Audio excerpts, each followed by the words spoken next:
so much for attending the Spine Health Inversion and Hand Balance workshop. I'm taking you through the shapes that we did in the workshop so that you guys can practice them at home. What is really, really important is our wrist mobility. So please, please, please make sure that you warm up your wrists before going into any of this stuff. I'm already warm. I will attach for you a wrist mobility warm-up that I've already done on my YouTube channel. The first pose that we are going to explore, of course, will be crow pose. So it's good to do this on a padded floor or to have a cushion underneath your head. For the purposes of today, I'm just going to use a block, but a cushion is a really, really great one to use. So I'm going to turn on a little bit of an angle so you can see as well. We need to make sure the fingers are spread wide. There's a little tip here that movement has taught me, especially handstands, is that we make almost these piano fingers where we actually use the top part of our knuckle to grip down onto the floor. So as we're holding onto the floor, if you slightly move your fingertips, the same in handstand, when you come up into handstand, your fingertips are your balancing point. So when we're in crow, that will really help you find this balance. So what we want to do, the first part of practicing crow is of course crane pose, where the elbows are on the inside of the knees, so coming into malasana squat. From here, it's just simply putting those hands down. So from squat, the hands come down, the elbow is pushing into the knee and the knee is pushing into the back of the tricep. We maintain that tension. You lift the belly in and up, so brace the core and then lean forward. Look just in front of your hands and lift off one foot. If that feels okay, put that foot down, lift off the other. If that feels okay, start to lift off both feet here. So you're eventually starting to draw those toes together and then coming back down. It's a great place to start for your crow pose. If you are looking for a little bit more height, make sure you shake out your wrists in between each one. I like to start from like a dangle pose or upstanding. The fingertips are wide, same setup. As we come down, we want to bring the knee a little bit more closer to the armpit, but start with that lower version first. This is just a second variation. Again, you can use your block for your head or a cushion if you need to. If you feel you're going to fall forward, and you will fall forward. That's all part of the practice. So as we lift up those hips, fingertips spread wide, use those piano fingers. The knee going quite close in towards the armpit, come right onto your toes. Now engage the belly, it's an angry cat. Eyes are just in front of the hands. Tip forward, keep pushing those triceps in and then start to lift up your hips. Bringing those big toes to touch, working through a slight bend in the elbow and hold there, or fall. Do whatever feels good for you. So that is your first one, that is your crow pose. So on our side crow, and then also onto Ekapada Kundanyasana with eagle legs. They're both very, very similar balances, so I wanted to combine the two here. With our side crow, we start from like a chair pose. We bring the left elbow, so you tuck the belly to the spine, bring the left elbow to the outside of the right knee. As we come into side crow, what we need to do is keep this elbow here. I like to come just onto my toes, and what we're doing is creating a shelf. This elbow hasn't moved. My right arm is free. I have to externally rotate my right shoulder. I'm just going to turn this way. Externally rotate my right shoulder, so my right elbow can then press into my right hip.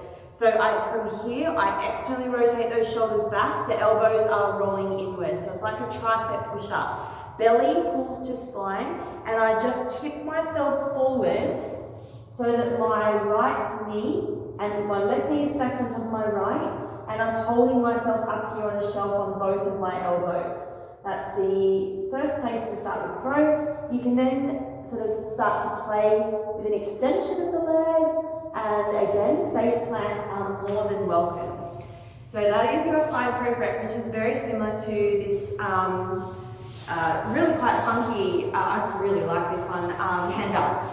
So I always like to start into a twist, right? So right knee over. And all we're going to do is bring the left hand up and just twist through the spine first. There's so many fun ways to get into this shape, but for the purposes of these videos, I'll just show you from the start point of the shape. So from this one, it's a very, very similar setup to side crow.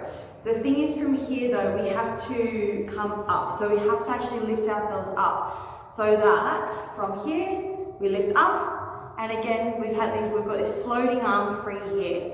This bottom arm, again, creates a shelf. So we want the right elbow into the right side of the outer hip. The left arm has to tuck under. So there's a bit of mobility required here. So just practicing getting that left elbow on the inside, on the outside of the right knee. From here, we bend both elbows, create a shelf, keep the core on. Squeeze your inner thighs together and then lift up, so eagle legs. Then you turn your cheek, so you're looking to the left. And if you want to, again, you can then start to split your legs.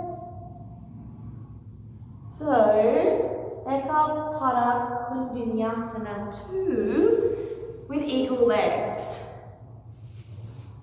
Cool. And the last one for this video series, as I said, I will be doing a lot more workshops and a second follow-up workshop on headstand and handstand entry in the new year. So we'll explore a lot more into these as well, is of course our headstand.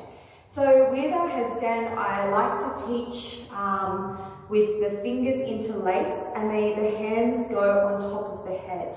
So that when we come down to the ground, we're actually supporting through the neck and the forehead. We actually want to push out the ground. So good prep for this is our forearm plank. So when we come to forearm plank, it's an external rotation, okay? So this is the best thing we can do to get into our headstand. So I'd recommend doing 3 times 10 to 15 second forearm planks. Elbows coming down to the ground. Squeeze the bum round through the shoulders and really press the floor away with your forearms. Really zipping that belly into the spine. That's a great way to practice your headstand. The second preparation is to get the hips stacked over the shoulders.